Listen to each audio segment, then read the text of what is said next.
네, 아까 저 한정순 회장님 그 다큐 영상 보셨죠? 다들 마음이 아프셨을 겁니다. 저도 한정순 회장님을 오랫동안 알아봤습니다. 한 2004년에 처음 뵀나요? 2005년에 처음 뵀나요? 그렇지만 참 이렇게 한 발 다가가서 저렇게 더 사정을 들여다본다는 게 저런 거구나. 많이 느꼈습니다. 우리가 합천에 이렇게 모였습니다. 일본에서 또 많은 손님들이 벗들이 찾아와 주셔서 정말 감사합니다. 좀 서울에서 왔습니다만 그래도 일본에서 이렇게 많이 오실 줄 몰랐는데요. 또 일본에서만 오신 게 아니라 내일 세계 피해자 증언대회 때문에 여러 곳에서 와주셨습니다. 다음 주 월요일 화요일에는 또 서울에서 희한한 회의가 열립니다. 단군일의 최대의 행사, 국제 행사라고 해갖고요. 세계 정상 50여 명이 모인다고 합니다. 이름하여 해관보 정상회의인데요. 크게 내거는 구호는 핵 없는 세상이라고 합니다.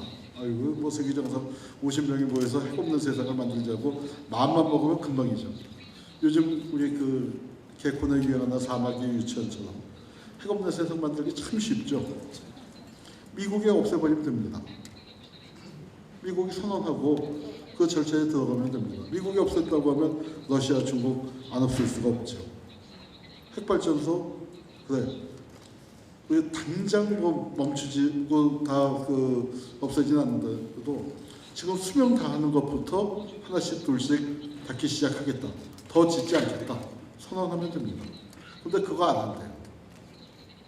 그걸 안 한답니다. 오바마 대통령이 노벨 평화상을 받았습니다. 노벨 평화상 사상 처음입니다. 아마 앞으로도 없을 것 같은데요. 왜냐하면 노벨 평화상이라는 게 여태까지 뭘 한 걸 갖고 그 업적을 기려서 상을 주는데 이거는 뭐냐면은 땡겨받았습니다. 외상으로 받았어요. 핵 없는 세상이라는 비전을 선포한 것으로 받았습니다.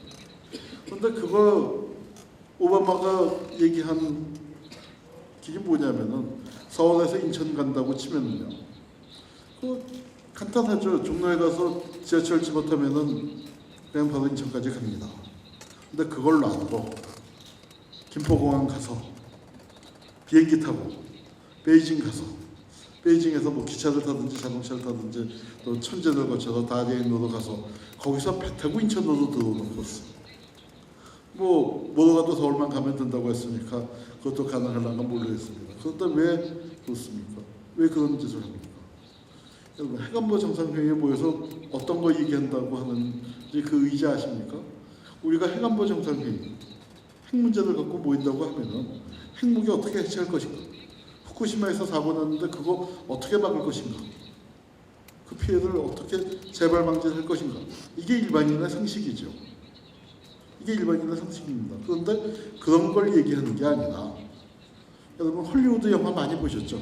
헐리우드 영화에 보면은 소련 핵무기 해체하고 그런 과정에서 마피아가 등장을 하고 그게 범죄 조직으로 흘러가서 마피아가 비싼 값에 테러리스트한테 팔아넘기고 그래서 테러리스트가 그걸 뉴욕에 들고 와서 터뜨리려고 하는데 조지 클루니나 그런 배우들이 나타나서 꼭 한 38초 전 샘퍼턴 터지기 한 38초 전 23초 전에 간신히 멈추는 그런 영화. 그게 현실이 되는 거죠. 근데 미국이 냉전 시대에는 그렇게까지는 그런 영화들을 안 만들었었는데 냉전이 끝나고 난 다음에 95년, 6년 그런 영화들 참 많이 나왔습니다. 그런 영화들 특히 부시가 등장을 하고 난 다음에 세계에서 미국이 아주 혼자 남은 깡패. 냉전 체제에는 그렇게까지 못했었는데 미국이 아주 혼자 남은 깡패가 되고 그리고 그것이 거기에 대해서 세계에서 분노가 쌓여가면서 그 분노를 또 좀 극한적인 방법으로 풀었죠. 9.11을 겪고 난 다음에 이것이 현실화될 수 있다 하니까. 그리고 부시 정권을 거치면서 워낙 미국에 대한 원성이 자제해졌습니다. 그리고 오바마가 등장한 다음에 핵 없는 세상인 걸 만드니까 전 세계 사람들이 안도감에 빠졌었나 봐요. 그래서 그 유례 없이 노벨 평화상을 땡겨서 줘버렸는데 노벨 평화상을 받았으면 제대로 해야죠. 핵 없는 세상을 만드는 좋은 방법들이 정말 쉽고 간단하고 그리고 제일 먼저 해야 할 일들을 놔두고 테러리스트들 그거 막기 위한 핵 안보를 얘기하는 겁니다. 핵에 대해서 3S가 있습니다. S자 들어가는 세 가지가 있는데요. 하나는 세이프티가 있죠. 바로 그 후쿠시마 사고 같은 핵 안전 문제가 있습니다. 또 세이프 가드가 있습니다. 핵무기가 확산되는 걸 막는 겁니다. 그런데 그 두 가지를 얘기하는 것이 아니라 시큐리티, 즉 핵물질을 테러리스트들이 어떻게 갖고 가는 것을 어떻게 하면 막을 것인가. 테러리스트들이 갖고 가는 거 막는 거 간단합니다. 핵무기를 국가부터 해체시키는 거. 그리고 또 미국 같은 강대국이 테러리스트들, 약자들의 팔을 비틀지 않는 거. 그런 데서부터 시작을 해야 하는데 그 방법을 안 합니다. 그러니까 우리한테 와닿지 않는 거죠. 그런 핵안보 정상회의라는 희한한 국제회의가 있는 반면에 내일 합천에서는 또 뜻깊은 회의가 열립니다. 핵 피해자들의 세계대회, 증언대회죠. 각국에 흩어져 있는 일본에 많이 계십니다. 일본이 히로시마, 나가사키가 있었고 또 이번에 후쿠시마가 터졌습니다. 그런데 일본이 세계 유일의 피폭 국가가 아니죠. 피폭 민족 아닙니다. 세계 유일의 피폭 민족은 아닙니다.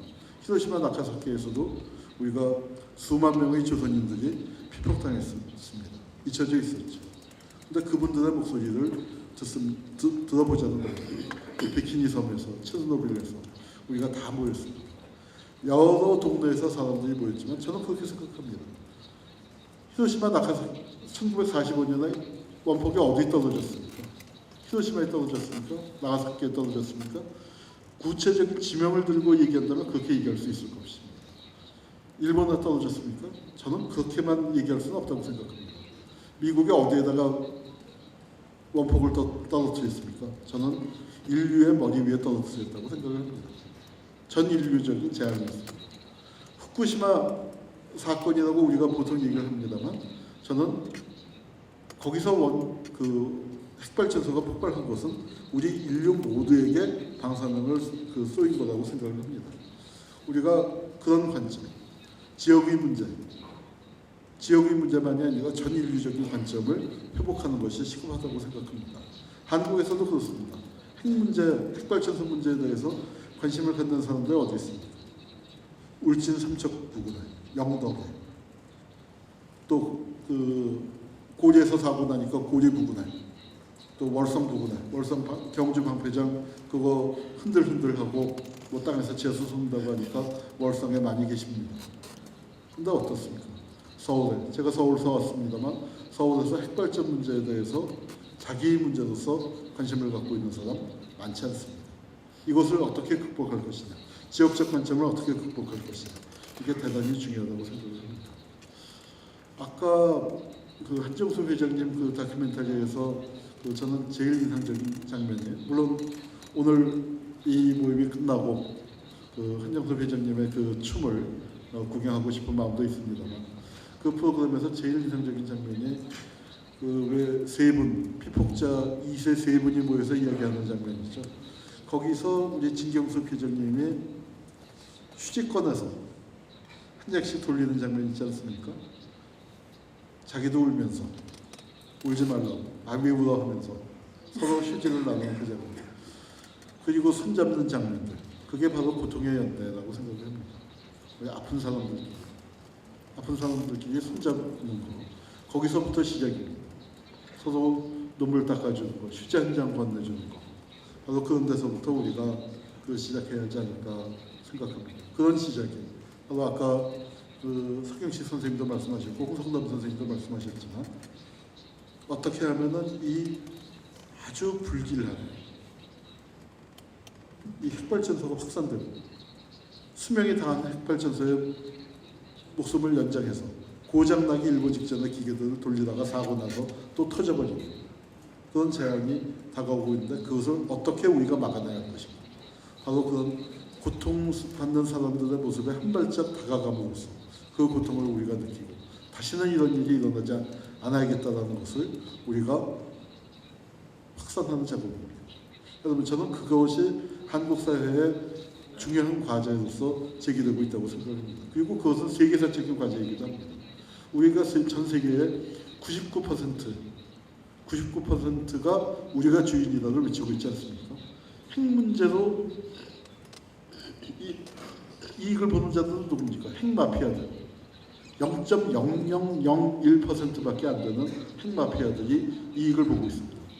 사고가 터지면 누가 피해를 입습니까? 99.999%의 우리가 피해를 입습니다. 아무도 책임지지 않습니다. 일본의 2차 대전이 그랬던 것처럼 무책임의 체계가 확산되고 있는데 핵 문제에서도 또 그렇습니다. 아무도 책임지지 않습니다. 그리고 피해는 모든 사람이 보고 있습니다. 이런 시스템을 더 이상 용납할 수 있습니까? 우리가 이제는 그 시스템을 막아내야 합니다. 그 시스템을 핵발전소를 중지시키고 더 이상 짓지 않게 하고 지금 돌아가는 핵발전소들을 어떻게 멈출 것인가를 우리가 의지를 모아야 합니다. 누가 정해야 합니까? 핵마피아들이 정해야 합니까? 핵마피아들이 우리와 우리 다음 세대의 운명을 결정지어야 합니까? 아닙니다. 우리가 바로 정해야 합니다. 바로 그 결정의 순간들이 저는 올해 얼마 남지 않은 총선과 대선이 그런 자리가 되어야 한다고 생각합니다. 그렇기 위해서 우리가 좀 더 목소리를 내고 좀 더 단호하게 외쳐야 합니다. 탈핵, 핵이 필요 없습니다. 핵은 지금 50개국 정상이 모여서 서울에서 핵안보 정상회의를 한다고 하는데 웃기는 얘기입니다. 핵은 안보의 대상이 아닙니다. 만들어 놓고 모셔놓고 그 위험한 걸 어떻게 지킬까 전쟁을 할 것이 아니라 핵은 폐기의 대상입니다. 핵은 핵안보가 아니라 핵 폐기를 우리가 단호히 어디서부터 바로 여기 합천에서부터 외쳐야 한다고 생각합니다.